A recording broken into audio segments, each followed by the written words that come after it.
اعوذ باللہ من الشیطان الرجیم بسم اللہ الرحمن الرحیم مولا صلی وسلم دائما ابدا علی حبیبک خیر الخلق کلہم۔ انتہائی واجب الاحترام تاجدار کائنات، باعث تخلیق کونین، مبدأ کائنات، مصدر کائنات، آقا کریم علیہ الصلوۃ والتسلیم کی مبارک سیرت طیبہ کا تھوڑا تھوڑا ذکر آپ کے سامنے عرض کرنے کی سعادت حاصل ہو رہی ہے۔ محترم خواتین و حضرات، غزوہ احد میں صحابہ کرام رضوان اللہ علیہ مجمعین کی مقدس جماعت جہاں میدان جہاد میں صف اول میں جا کے کفار سے لڑ رہے تھے، وہاں پر مسلمان صحابیات رضی اللہ تعالی عنہن، اللہ ان کے درجوں کو بلند فرمائے، وہ بھی اپنی خدمات سر انجام دے رہی تھی۔ چنانچہ صحابیات رضی اللہ تعالی عنہن آپ جو زخمیوں کو پٹی کرتی اور پیاسوں کو پانی پلاتی، ان کی تیمارداری کرتی، عیادت میں معمور تھی، لیکن ان تمام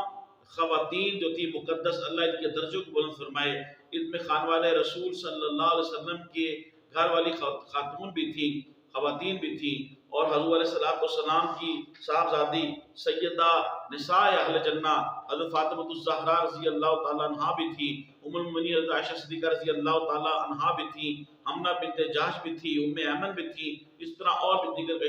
خواتین تھیں، اللہ تعالیٰ کے درجوں کو بلند فرمائے۔ لیکن ام عمارہ رضی اللہ تعالیٰ عنہ، اللہ ان کے درجوں کو بلند فرمائے، اور ایسی غیرت ایمانی اللہ ہماری ماؤں، بہنوں اور بیٹیوں اور بیویوں کو بھی عطا کرے۔ محترم خواتین و حضرات، ام عمارہ رضی اللہ تعالیٰ عنہ پہلے تو زخمیوں کی آپ عیادت کرتی رہی، بیمار پرسی کرتی رہی، ان کی پٹیاں کرتی رہی، مرہم لگاتی رہی، پانی پلاتی رہی، لیکن جب دیکھا کہ کفار حضور علیہ السلام پہ حملہ آور ہو رہے ہیں تو ام عمارہ رضی اللہ تعالی عنہا، اسلام کی عظیم مجاہدہ، آپ نے آگے بڑھ کے اپنی تلوار کے ساتھ جو ہے آپ نے ان کا جو ہے مقابلہ کیا، اور حضور علیہ السلام پہ حملہ کرنے والے ہر کافر کو آپ پیچھے دھکیل دیتی تھی۔ چنانچہ ایک کافر جو ہے وہ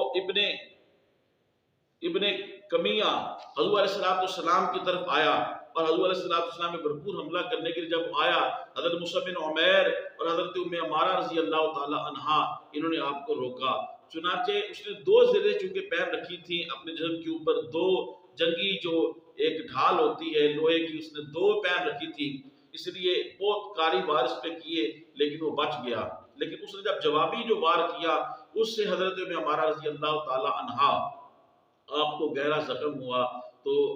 اس کے بعد بھی زخم تو ٹھیک ہو گیا لیکن اس کا نشان بہت گہرا جو تھا وہ باقی رہا۔ حضرت ابن عمارہ رضی اللہ تعالیٰ کے درجوں کو بلند فرمائے، حضور علیہ السلام نے ان کے لیے فرمایا کہ میں جنگ احد میں، غزوہ احد میں دائیں بائیں جدھر دیکھتا مجھے ام عمارہ رضی اللہ تعالیٰ عنہ جہاد کرتی ہوئی کفار سے لڑتی نظر آتی تھی۔ سبحان اللہ، اللہ اکبر کبیرہ۔ محترم خواتین و حضرات، ایک مرتبہ حضرت ام عمارہ رضی اللہ تعالیٰ عنہ انہوں نے حضور تاجدار کائنات صلی اللہ علیہ وسلم کا دریائے رحمت جوش میں دیکھا تو عرض کرتی ہیں، یا رسول اللہ صلی اللہ علیہ وسلم آپ دعا فرمائیں اللہ تبارک و تعالی ہمیں کہ جنت میں بھی آپ کی رفاقت عطا فرمائے، آپ کی غلامی عطا فرمائے، اور آپ کا ہمیں ہمسائیگی عطا فرمائے، آپ کی غلامی عطا فرمائے۔ تاجدار کائنات صلی اللہ علیہ وسلم آپ اپنا دست رحمت آپ اٹھاتے ہیں اور اللہ کی بارگاہ میں عرض کرتے ہیں، اللہم اجعلہم رفقائی فی الجنہ، یا الہ العالمین ان سب کو جنت میں میرا رفیق بنا دے۔ ام عمارہ رضی اللہ تعالی عنہا نے جب اپنے حق میں یہ دعا سنی کہ حضور جنت میں اپنا رفیق ہمیں عطا کر رہے ہیں، اتنی خوش ہوئی کہ آپ فرماتی ہیں مجھے کوئی پرواہ نہیں اب دنیا میں مجھے کیسی ہی مصیبت آ جائے۔ آپ کا اتنا وقار، عزت اور مقام لحاظ رکھتے تھے صحابہ کرام رضوان اللہ علیہ اجمعین۔ ایک مرتبہ خلافت فاروقی میں کچھ گرم چادریں آئیں، ان میں سے ایک چادر جو تھی کافی بڑی اور اعلیٰ قسم کی تھی، تو کسی نے کہا کہ اگر یہ چادر جو ہے آپ اپنے صاحبزادے عبداللہ ابن عمر رضی اللہ تعالیٰ عنہ کی اہلیہ صفیہ کو دے دیں، یعنی اپنی بہو کو دے دیں تو یہ زیادہ مناسب ہے۔ حضرت امیر المومنین خلیفۃ المسلمین سیدنا عمر بن خطاب رضی اللہ تعالیٰ عنہ، جن کے سائے سے بھی شیطان بھاگتا ہے، جب آپ ارشاد فرماتے ہیں اللہ اسے قرآن بنا دیتا ہے۔ اس کی ایک مثال آپ سماعت فرمائیں اور اپنے ایمان کو تازہ کیجئے۔ سیدنا عمر فاروق رضی اللہ تعالیٰ عنہ آپ حضور کو عرض کرتے مقام ابراہیم پہ، یا رسول اللہ صلی اللہ علیہ وسلم اس مقام کو مصلی بنا لیا جائے، جائے نماز بنا لیا جائے، یہاں پہ نماز پڑھی جائے۔ اللہ پاک نے حضرت عمر رضی اللہ تعالیٰ عنہ کی رائے کو قرآن بنا دیا، وَاتَّخِذُوا مِن مَقَامِ إِبْرَاهِيمَ مُصَلَّى، کہ مقام ابراہیم کو مصلی بناؤ، یہاں پہ نماز پڑھو۔ علاوہ سے بھی بے شمار ایسی آیات ہیں جب عمر فاروق رضی اللہ تعالیٰ عنہ لب کھولتے ہیں، رائے دیتے ہیں،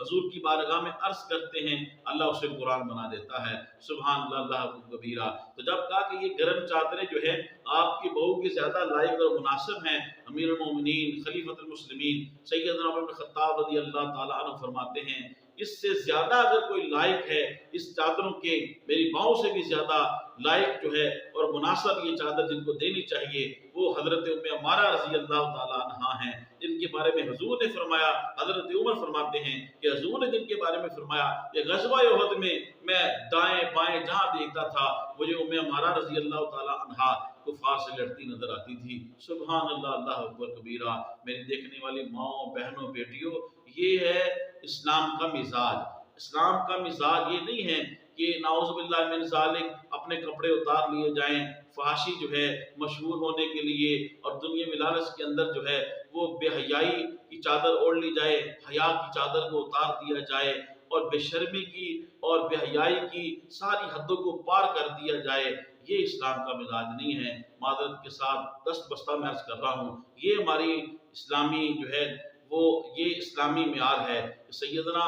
سیدہ ام عمارہ رضی اللہ تعالیٰ عنہ، اللہ ان کے درجے کو بلند فرمائے، آپ سن رہی ہیں کہ یہ ہے ہماری سیرت، یہ ہے ہمارا اسلام اور یہ ہے ہمارا کلچر کہ ام عمارہ رضی اللہ تعالیٰ عنہ آپ میدان جہاد میں کیسا اپنا عمل پیش کرتی ہیں۔ امام الانبیاء، امام الرسول صلی اللہ علیہ وسلم آپ ان کے اوپر فخر فرماتے ہیں، ان کو دعائیں ارشاد فرماتے ہیں، یا الہ العالمین ام عمارہ کو میرا جنت کے اندر رفیق بنا دے، یا اللہ ان کو میرا جنت کے اندر پڑوس عطا کر دے۔ میری دیکھنے والی ماؤں بہنوں، وہ بعید نہیں، وہ دل دور نہیں کہ جب آج بھی میری مائیں اور بہنیں، بیٹیاں جو ہیں وہ سیرت ام عمارہ کو اپنائے گی تو اگر ام عمارہ رضی اللہ تعالیٰ عنہا کو حضور کی محبت میں خدمت پیش کرنے کے اوپر حضور کا پڑوس مل سکتا ہے تو یقیناً ان کی مطابعت کے اوپر اور ان کی سنت پہ عمل کرتے ہوئے جو بھی امت کی ماں، بیٹی، بہن جو بھی ام عمارہ رضی اللہ تعالیٰ عنہا کی سیرت کو اپناتے ہوئے زندگی گزارے گی، یقیناً اسے بھی انشاءاللہ اللہ کی فضل و کرم سے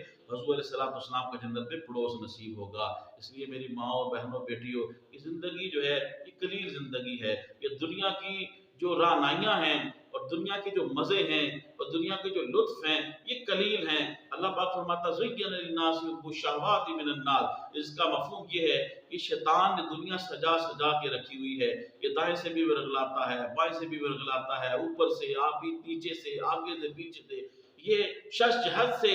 انسان کے اوپر حملہ کرتا ہے۔ الا عباد اللہ المخلصین، لیکن جو اللہ کے جو مخلص بندے اور بندیاں ہیں ان کے اوپر اس کا زور نہیں چلتا، ان کو یہ گمراہ نہیں کر سکتا۔ اس لیے میرے نوجوان نسل بالعموم اور بالخصوص حضرت ام عمارہ رضی اللہ عنہا کی جو سیرت کو میں نے بیان کیا، اس لیے بالخصوص میری ماں، بہنوں، بیٹیوں، ام عمارہ رضی اللہ تعالیٰ عنہ کی سیرت کو اپناؤ۔ آپ ٹک ٹاک بناتی ہیں یا کوئی بھی آپ اپنا جو ہے سوشل میڈیا کے اوپر آپ ایکٹیویٹیز کے اندر مشغول ہیں تو آئیں، اسے روکتے نہیں آپ کو، آئیں، لیکن ان چیزوں کو آپ بہتر انداز میں جو استعمال کریں، اللہ رسول بھی راضی ہو، دنیا میں بھی آپ کی عزت ہو اور آخرت میں بھی آپ کی عزت ہو۔ اللہ تعالیٰ کی بارگاہ میں دعا ہے اللہ تعالیٰ میری صحیح کو اپنی بارگاہ میں قبول فرمائے اور میرے لیے اور میرے تمام دیکھنے والوں کے لیے ذریعہ نجات بنائے۔ میرے یوٹیوب اسلامی چینل کو سبسکرائب فرمائیں، یوٹیوب پہ کمنٹس کریں، لائک کریں۔ اللہ پاک آپ کو جزائے خیر دے۔ السلام علیکم ورحمۃ اللہ وبرکاتہ۔